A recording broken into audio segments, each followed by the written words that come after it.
and welcome to the Wormhole Podcast, episode 13.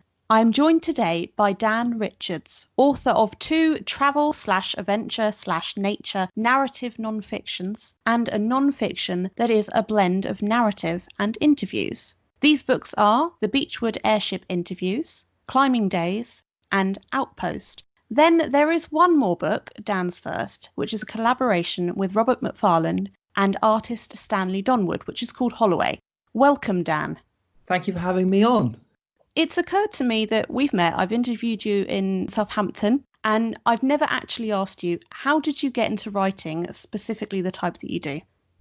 It's a strange thing because when I talk to people about my writing and, specifically my beginnings, I always say this will probably not be helpful to you, in as much as the way I got into writing was quite strange, and it really goes back to my art school days. So I went to UEA, the University of East Anglia, and I did a degree in English literature and philosophy.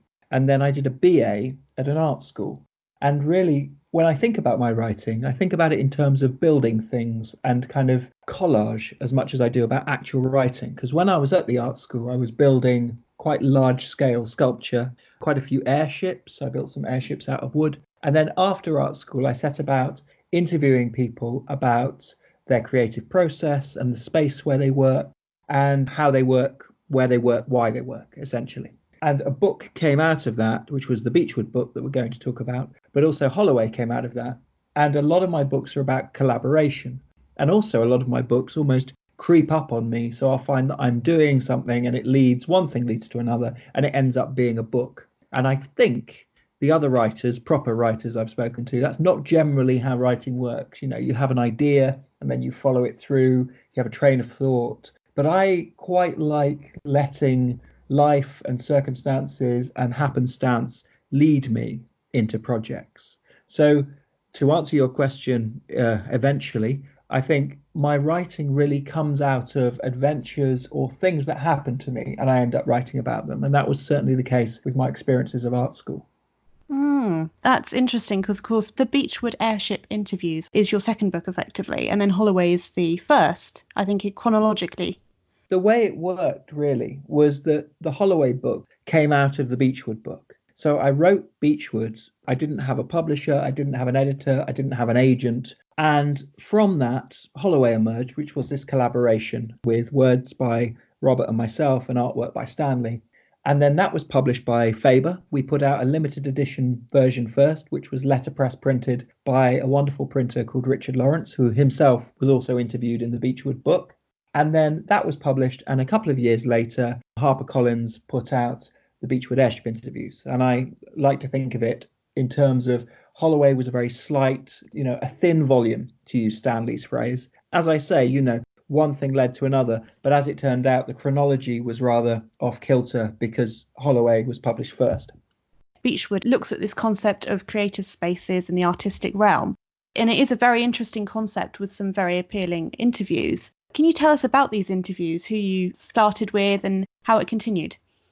Yes, so the book is made up of different practitioners, and some of them are artists, and some of them would describe themselves as craftsmen or craftspeople, and some of them are technicians. So I built a large-scale airship when I was at art school for reasons that you'll have to read the book to discover, and then left art school and began talking to people. So the first person I spoke to was a letterpress printer, Richard Lawrence, and he works in a symbiotic relationship with Stanley Donwood, the Radiohead artist. And so suddenly there, I had some interesting creative people who were in dialogue through their work. Stanley always talks about how he's a jack of all trades and a master of none, which I think is extremely humble of him because he's quite wonderful in a multifarious genres and media. And so he, having described himself as a jack of all trades, I thought, well, then I want to speak to a sort of master of one. So the next person I spoke to was Jenny Saville, painter. And after her, because she worked in an atelier in Oxford, which was quite a specific space, I went out and spoke to land artists, David Nash and Richard Long, about working in landscape. And then David Nash worked in the Welsh landscape. So then I spoke to the Manic Street Preachers about ideas of Welshness and ideas of music and composition. And then they were talking about performativity. So the next person I spoke to was obviously Judi Dench, because if you're going to talk to somebody about performativity and move the conversation on, you would choose her. And all the time I was writing letters to people because, as I say, I had no sort of grounding in how one went about writing books, and I had no representation. And so I just wrote letters to people and said, basically, can I come over for lunch? And would you mind telling me about your life and work? Although generally what I said was work and life, because I think if a stranger writes a letter to you saying, can I come round for lunch and you tell me about yourself, the answer is no. But if you write a letter and say, can I come round to your house and can you tell me about your work? Often people are so enthusiastic and, I suppose, rarely asked about this thing that is so key to their being. If anybody is any good at anything, there'll be an enthusiast for it. There'll be a fan. And you never met a bigger fan of the world of acting and Shakespearean plays and, 20th century stagecraft than Judi Dench. She is a huge fan, not only of the nuts and bolts of what she does, but the other people she's been fortunate enough to act with. And the same way the Manic Street Preachers, I had hours of conversation with them about music because they're passionate about music. Of course they are. And similarly, Stanley Donwood loves talking about all sorts of things. All of these people are enthusiasts. And if you can tap into their enthusiasm and you've got your foot in the door, often they'll open up and you'll have the most amazing conversations. And that's what the Beechwood book is, hopefully. It's a collection of exciting and interesting conversations that lead on one to another in quite a tangential, kind of enthusiastic way, because I am quite Tiggerish in my enthusiasms. The idea was that the people in that book, they'd be at the top of their game, So here you are in a situation where you're being told wonderful stories about wonderful art and wonderful craft and wonderful technical things by the people best placed to tell you about that. And the reason that the book really happened at all was because I felt that at some level, that's not what I'd got from art school. I felt that the art school that I went to was really a world away from the art schools of the 60s and 70s, which were really the art schools that I wanted, which would be situations where you would be taught skills by people who were themselves practitioners. So that idea of experience is at the heart of that book. And I like how you said there, you obviously go to Judi Dench. That's Oh, yeah. Has this book had a knock-on effect on your further work in ways we may not necessarily pick up on? Yes. The most important being that when I was writing Beechwood, I had no idea that what I was doing was essentially impossible, which is the fact that people shouldn't really say yes to somebody who's done an art degree writing to them. They shouldn't really say yes. And then that person who's never written a book before really shouldn't be able to write a decent book as a result. And then publishers generally don't take on manuscripts from people who aren't represented by agents, and people generally don't have a sort of Sunday Times best-selling book spin-off from that sort of thing, which is what Holloway was. So all of it was really ridiculous and impossible. And the fact that Beechwood happened at all and was ridiculous and impossible and still continues to exist in the world has really given me a hugely unrealistic sense of things I can achieve. And I continue to try and achieve those things that are mainly impossible today. So all of my books are highly unlikely ventures, because at no point has anything gone so badly wrong that I've thought, well, I can't do this again. So, we're getting a good insight into your writing and what we can expect. These books are great. They are this mixture of, well, I don't know. I struggle when I think of how to describe them to people. I do say they kind of travel, they're adventure, but there is a lot of your personality in there as well, which is great. And it's very welcoming. Hopefully. I think that the idea of a lot of the literature and the stories and novels and travel writing that I love, it's going on a bit of an adventure with somebody who takes you along, somebody who tells you stories, somebody who is almost, you feel that you're there with them. And I try and do that with my books. And sometimes I do turn around and sort of almost break the fourth wall and say to the reader, well, this isn't going very well. Or you would have thought I'd learnt my lesson by now, wouldn't you? But I appear not to. And so in a way, perhaps the reader is complicit in the narrative with me. So we better go on to Climbing Days. Your 2016 publication, that date is important for later on. It sees you following in the footsteps of your great-great-aunt Dorothy Pilley, who was a mountaineer joined by her husband Ivor, and I'm putting them round that way. And Dorothy published a memoir called Climbing Days in 1935. Tell us more about Dorothy and how she inspired you. Okay, so yes, Dorothy Pilley, she was Dorothea in the family. She wrote this amazing memoir, as you say, called Climbing Days, and my book is named in honor of that book. And she was the most extraordinary trailblazer in women's climbing.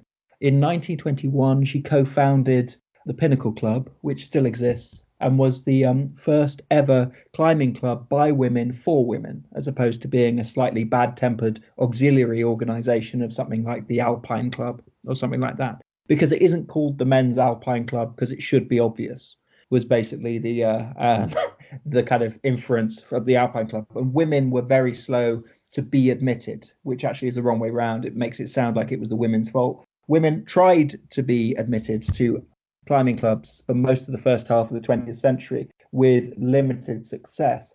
And Helen Mort has written a wonderful book of poems called No Map Could Show Them. I think that's what it's called. About how, women constantly trying to get rights in the peaks. Anyway, Dorothea was a trailblazer in this. And together with Ivor, her husband, they climbed all over the world in the first half of the 20th century. Ivor was and continues to be known for his practical criticism. He taught at Cambridge University and later Cambridge, Massachusetts at Harvard, and he is very studied and important in the world of practical criticism and English literature. And he was very much of the pair the best known, but he had a dislike of biography. So there's very little really that certainly he ever wrote, and indeed that has ever been written, about his actual life, his day-to-day life. Dorothy, as I say, wrote this memoir in 1935. She's still a very young woman at this time. She's still in her 30s when she's publishing that.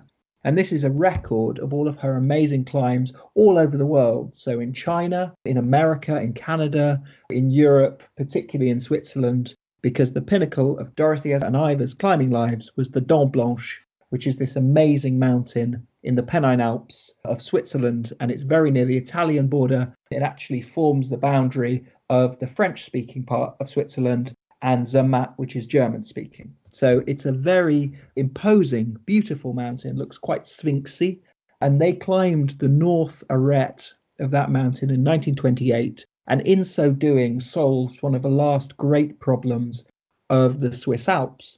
And I discovered Dorothea's memoir and read it when I was still at university. And then later, I discovered a poem that Ivor had written when he and Dorothea were quite old, and Dorothea had been in a horrible car crash. And the poem is called Hope to DEP in Hospital for a Broken Hip. And it was written in the late 70s. And actually, it was the poem that opened the door and almost gave me permission to write the book, because the poem is about them just as they were, and it's about how they saw each other, and particularly how Ivor saw Dorothea and how she was for him, and their relationships and their great love. And I thought, having read the poem and hopefully begun to understand the poem, here was my way in. I think we're going to need that poem. Okay, here we go. This is written by I.A. Richards in the late 70s. Hope to DEP in hospital for a broken hip. Hope. My dear, Wales has a slab named Hope, a tall, buff, tilting thing. It listens these late centuries to querulous, lost, impatient lambs and the ambiguous sheep conversing through the mist. There, leading one cool spring, rope out, the holds glare ice, you found your pocket scissors, stab by stab, picked enough clear, floated on up. I keep a memory of that for other jams, you immaterialist who know when to persist. Recall the epicoon, night welling up so soon near sank us in soft snow, the stiff frozen dawn when time had ceased to flow, the glacier ledge our unmade bed, I hear you through your yawn. Leaping crevasses in the dark, that's how to live, you said. No room in that to hedge, a razor's edge of a remark. So you've mentioned Dorothy and how, the female mountaineers were in the time. So I was wondering if I could ask you, how the accomplishments of the other women that were mountaineers at that time, how they enabled and helped future generations? I think in the sense of having the club, the Pinnacle Club, as a trailblazing organisation, something there as a beacon that people could see, here were women, a group of women united in this ambition to kind of climb on their own ropes, if you will, as opposed to mixed groups of men and women, just to have the freedom to do that. I think that was hugely inspirational. And I think it was also very important that they were the first and others followed in their stead. In terms of Dorothea's climbing life, she is still incredibly respected for what she did. In fact, one of the most moving things that happened to me in the book was that I went and climbed the Dent Blanche with my father, and it was quite, what should we say? Well, a lot happened on the climb. We got benighted, which is a lovely word, but when you're benighted yourself, it's quite an egregious experience. It basically means that you get stuck overnight on the side of a mountain. And yeah, it was quite involved what happened, and it wasn't terribly fun, although it's fun in retrospect. And then we got ourselves off the mountain and we got back down into this Swiss village, and we were absolutely knackered. We'd been awake for about 36 hours by this point. And we'd run out of energy and run out of food and run out of good humor. And then great luck, we managed to meet a lady who gave us a lift along the road, and she knew somebody who had a hotel, and all the hotels and the sort of hostels were closed in this very traditional little Swiss town. But then the local people discovered from talking to us, and we had very little French and they had very little English, but we managed to make ourselves understood that we were relations of Dorothy Pilley and I.A. Richards. And suddenly they'd been very nice and very sort of polite, but their whole attitude changed. And it was like they knew us. And it was like we were family to some degree. And suddenly they were opening a bunkhouse so we could get a good night's sleep. They were getting somebody out of bed so that he could come and cook us some food. And all of that goes back to the fact that Ivor and Dorothea are still revered in certain parts of the world for their prowess, their kindness, the fact that they used local guides. They were never presumptuous. They were always welcoming. They were always keen to listen to local people, as opposed to some other climbers of that time who were quite sort of patronizing and thought they knew it all. Dorothea and Ivor never felt that. They always were wonderfully engaged with the world, and they wished to, learn, and they wished to teach. They were both wonderful people in terms of good talk and, staying up late and telling stories. And so because they lived these amazing lives and they were so engaged and they were so generous, they in some way passed that on. And then here we were, my father and I, the wonderful beneficiaries of their legacy, and a legacy perhaps that nobody would have thought of, because people will think of Dorothea's legacy as being one solely of giving women climbers this great start, or of Ivor's legacy about being a great critic of English literature. But actually, no, they were these amazingly funny, humane, quite preposterous in a way. They were quite crazy adventurers. And I love that. And I love the fact that their amazing adventures are still alive in the world. Are people that are interested in Dorothy's story, are they able to pick up the book published in 1935 quite easily? I should say that if any of your listeners are interested, the best version of the book to try and get hold of, and you can get hold of them quite easily secondhand, are the early copies. So a 1935 Bell and Sons original will probably cost you about £10 to £20, but it's full of the most amazing photography. There was a second edition which features a lovely new introduction by Dorothea, which was published, I think, in about 1965. If you can get hold of that, that's beautiful as well. Later editions tend not to have the photographs, and I can't really emphasize enough how beautiful the photography in the originals are. So try and get a copy from 1935 or 1965 if you can. It's currently out of print, but, it's still able to be found if you persevere. What was the easiest part of the adventure during climbing days for you? I would say the easiest, nicest bit was immediately after people discovered that we were accidentally famous and we were related to very good climbers, at which point we drank a lot of wine. And also discovering that very nearby lived a relation of Dorothea and Ivor's guide, who was a wonderful guide named Joseph Georges. His grandson, I think, or perhaps his nephew, great nephew, André Georges, lived in a nearby village. Well, village is too big a place. He lived in a very remote cabin on a very steep bit of mountain that it was actually quite hairy to get to. But fortunately, there was a road because we'd really sworn off the climbing by that point. And we went and we met him, and that was a real privilege to meet somebody who not only was a relation of somebody who was a dear friend to Dorothea and Ivor, but also he is one of the greatest climbers. He's one of the greatest climbers Switzerland has ever produced, and that's a long list of great climbers. He has climbed every single mountain over 8,000 meters on Earth. He's got to the top of most of them.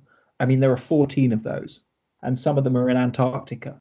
So he has been all over the world climbing. He's been up Everest a couple of times without oxygen. He's the most extraordinary man. He's also about 8 foot tall. He has hands the size of dustbin lids. So, he's halfway up the mountain already before you even start. And he was the most amazing man to meet. And it was a great privilege to meet him. One of the things that I love most about writing books is that you meet people. You have these extraordinary chance meetings that can be life-changing. And making those connections is a great thing. And also it's a great privilege to go out into the world and have conversations with people. And that was wonderful because I had suddenly got the Richards family and the Georges family talking in a room together for the first time in about 50 years. That had happened, and my dad was there, and my dad was a climber in his youth and had been up the Dent Blanche before. And to get my father and André Georges talking in the room, I just felt really moved by that. And it was only through writing the book that was able to happen. So these friendships that you rekindle, or new friendships that you make, that to me is just such a beautiful thing that comes from writing books. It's a lovely story to read about it, yeah. What did you learn about yourself away from your aunt's history and that you'd kind of gone into? I learned that, one of the things I learned is I don't appear to have a fear of heights. It's only in retrospect that I felt quite sort of like worried and nauseous about things. When you're actually on a mountain climbing, it's an incredibly peaceful, very focused experience, 1 foot after the other, one hand after the other. You're thinking about your rope, you're thinking about your axe, you're thinking about the person you're climbing with, you're thinking about their safety and your safety, and you get into this bubble of concentration, which is actually quite meditative. And that was quite interesting. And as I say, when you're doing that, you don't necessarily think about falling off. You just think about safety in general. You think about where the best place is to stand, where the best place is to go next, where you want to move your body, and you plan ahead how you're going to do that, the moves ahead. And so you're almost looking at yourself in the third person, which is quite an interesting thing. And I quite enjoyed all of that. And it's not until later that you think, blimey, that is high. Or how the heck did I do that? So that sort of thing was interesting to me. Mm-hmm. So moving on to Outpost. Outpost sees Dan travelling again, surprisingly enough. It boasts a nice combination of new content and the art, interviews, and obviously the nature from Dan's previous works. So to generalise it briefly, whereas Climbing Days is more about the travelling, Outpost is about the destination. And these destinations are a variety of isolated places in the wild. Dan, shall we start with the reading? Yes, sure. So this reading is from the very start of the book and introduces, I suppose, the equivalent of the Hope poem that I read before, the thing that started me thinking and started me travelling and started me planning for the book. Here we go. I grew up fascinated by the polar bear pelvis in my father's study. My mother, Annie, tells me that when my father, Tim, returned from his final Arctic expedition a month before my birth, it was night and raining hard. From Svalbard, he'd flown down to Tromsø, then Luton, caught several trains to reach Swansea, and finally a bus to Penclough, a village on the Gower in Wales, where my parents lived. Annie had sat by the window all evening, waiting, and now she could see him walking up the shining road, pack on his back. She was listening to Gladys Knight and the Pips, a cassette, she remembers. Once home, he was amazed to see how pregnant she was, how round her belly. He was also very taken by the carpet, she recalls, because it felt so good on his tired feet. Tim had been away for several months on Svalbard, a Norwegian archipelago in the Arctic Ocean, situated north of mainland Europe, about halfway between continental Norway and the North Pole, exploring the Brugge Peninsula and the glaciers, fjords, and mountains east of Ny-Ålesund, the northernmost civilian functional settlement at 78 degrees and 55 minutes north. Next morning, he unpacked his bag, and everything smelled of smoke. The smell permeated the whole house, trangia smoke and unwashed man, and from deep in the stuffed mix of wool and down, he drew out the pelvis, abstract, sculptural, bleached, and placed it on the table, strange object from another world. Years later, he told me that he'd found the bony frame on the ice and glaciers of Kongsfjorden, although as time passed, the story changed, and he'd swapped it for cake and kit with the expedition doctor. The pelvis lived in the study of our various houses throughout my childhood. Less trophy, more alien artifact. It looked so pure, supernaturally white. When held, it was heavier than one might expect. It enthralled me. An almost feathered line of peaks ran over the sacrum and coccyx. The broken ends of the flaring hips revealed a coral-like interior. The hollow eyes of the femur cups, the sinuous lines of the iliac crest, its conch shell-like fissures, cracks, and apertures. All these tactile features thrilled and intrigued. The idea of my father, having discovered it on a glacier, an impossibly far-flung landscape of mythical beasts, caught my imagination. And the names, Ny-Ålesund. I rolled the word around like a marble in my mouth. Svalbard, it sounded so cold, and Spitsbergen, somehow colder still. The pelvis was full of story. To hold it was to think of Tim as a young man in that great white silence, imagine polar bears, the life of that particular bear, and feel my horizons expand. May I ask, what draws you to the wilderness? I think they're fundamentally big and often quite savage places that knock human beings down to size and tell us that we're not in charge. And there's stuff going on, there are processes afoot that we can't control that have been going on far longer than we've been around. And I feel that that's fundamentally a very healthy thing to both see and acknowledge, especially today.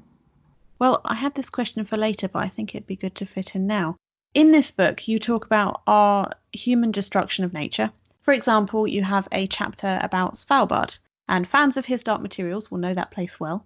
In it, you talk about the plight of polar bears who are drowning because they set out swimming for areas of ice they're used to that climate change has destroyed. They're going further.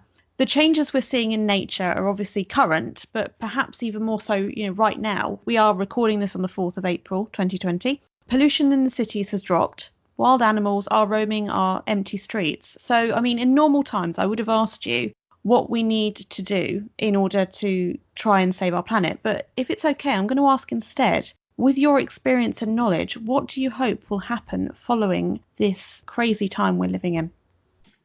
I hope that people will see that nature is not just something that you go and visit, but nature is where we live. We've seen the level of wild activity and the beautiful, people are listening to the bird song. Llandudno has been invaded by amazing goats. All of these things have happened because human beings have stopped going out and bothering and hurting nature to some degree. That's been one of the, as you say, it's been one of the side effects of the coronavirus lockdown. And hopefully people who have experienced a bit of the natural world in their daily lives will be more mindful about their interactions and the effects that their daily actions have on the world around them. Because big change starts small a lot of the time.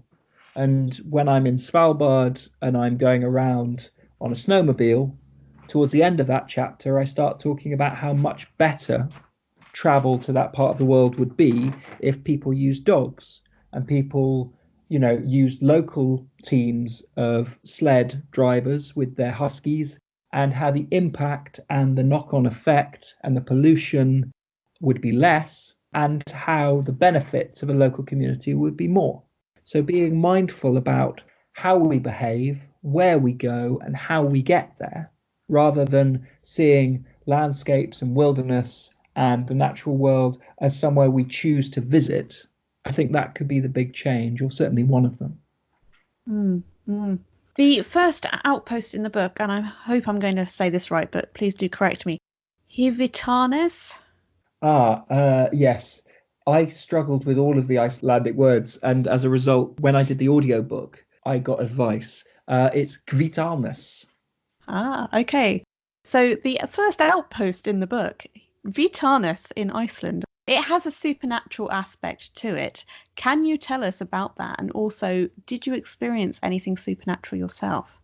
Well, it's the most uncanny and beautiful place. A cabin in front of Iceland's second largest glacier, which I'm not even going to attempt to pronounce. And the fact that it is famously haunted, one of the most haunted buildings in Iceland, didn't really come as a surprise because, as I say, the situation is so eerie and it's unearthly, really.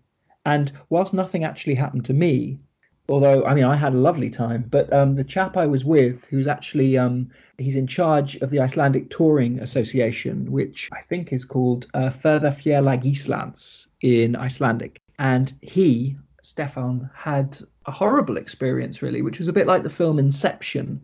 If you know that film, there's a dream within a dream within a dream within a dream. He really had that with sort of supernatural forces downstairs. And the story goes that Kvitalnes, this Icelandic bothy, is built very near to the foundations of a farmhouse. And that farmhouse has a history of tragedy and to some degree murder. And so one of the people involved with those stories haunts Kvitalnes itself. And I was told this as we were driving up to the building. And then one of the nights that we were there, because we were there to renovate and fix the building itself, Stefan was downstairs and he was awoken by a weight on his chest. And he discovered that the room that he was in, and we were all sleeping in different parts of the building, but his room at the front of the building was completely silent. And it wasn't just quiet, there was a total lack of sound apart from his breathing, his pained breathing, and his thoughts. So he's there with this weight on his chest. He can't move. It's pitch dark. There's no noise. And so he begins to talk, or at least think, project his thoughts to whatever's going on and say, look, we're here. We're trying to fix the building. We're not doing any harm. We're respecting the place. I'm sorry that you're unhappy about this, but we really mean no harm. And then he finds that after a while, he doesn't know how long, the weight lifts from his chest. And suddenly there is an oily twilight in the room. And he can move again, and he turns and he sits sideways out of his bunk with his head in his hands, and just in great sort of terror, really, as what has just befallen him. And then he gets up and he goes up the stair ladder to the first floor where I am sleeping, and Atli, the carpenter, is sleeping. And he goes to Atli's room and he wakes Atli up to tell him what has just happened. And Atli wakes up and opens his mouth to say, "Are you okay?" And then Stefan wakes up back downstairs with a weight on his chest, and the haunting begins again. And this happened, Stefan isn't sure how many times it happened, but at some point he woke up and it was morning.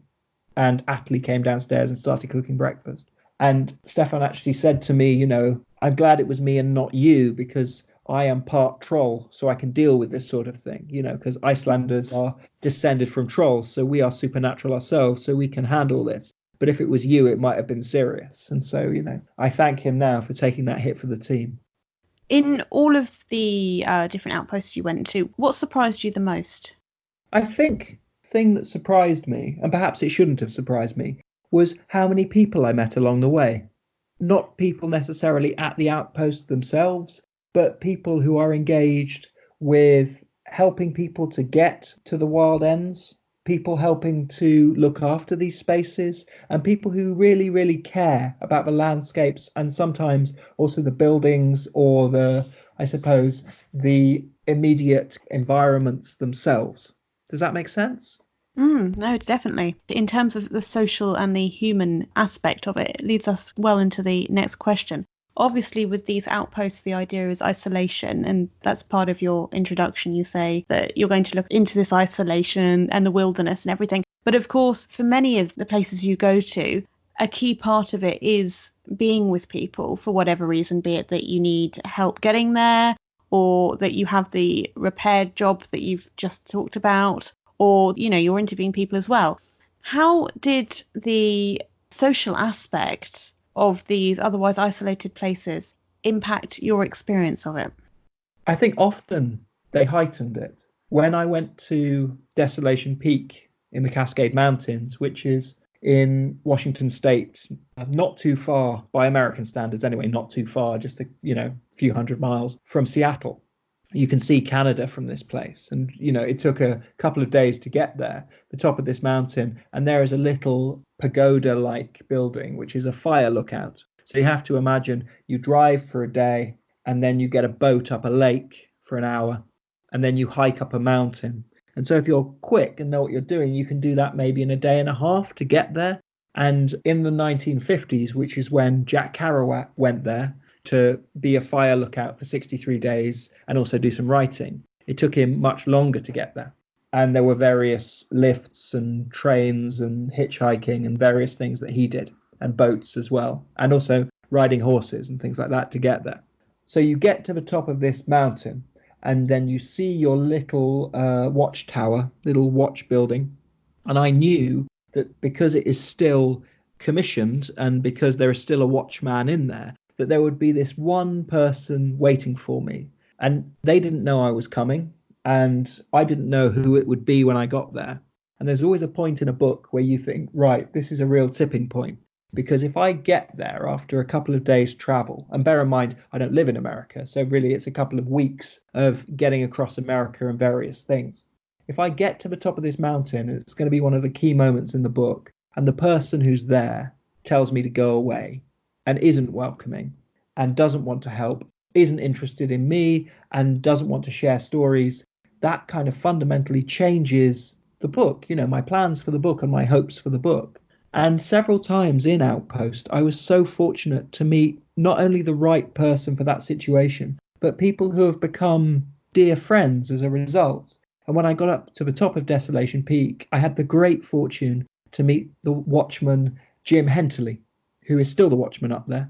And, we email and write to each other in the form of letters with actual ink a couple of times a month. And he's become a really good friend in the same way that the artist Simon Starling, who I meet in the second chapter of the book, I'm still in touch with him and I've collaborated with him. And several times in the Outpost book, I just had these brilliant meetings with people, and they really not only informed the book, but they made it worthwhile for me, because I find writing itself, the act of writing, quite difficult.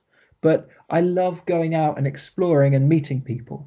When people say to me, oh, but you'll keep meeting people all the time, that's true, but also I think one of the wonderful things about Outposts and wilderness is it gives you time to reassess yourself and have time with yourself and decide what's really important in your life. It's this amazing cerebral kind of clearinghouse.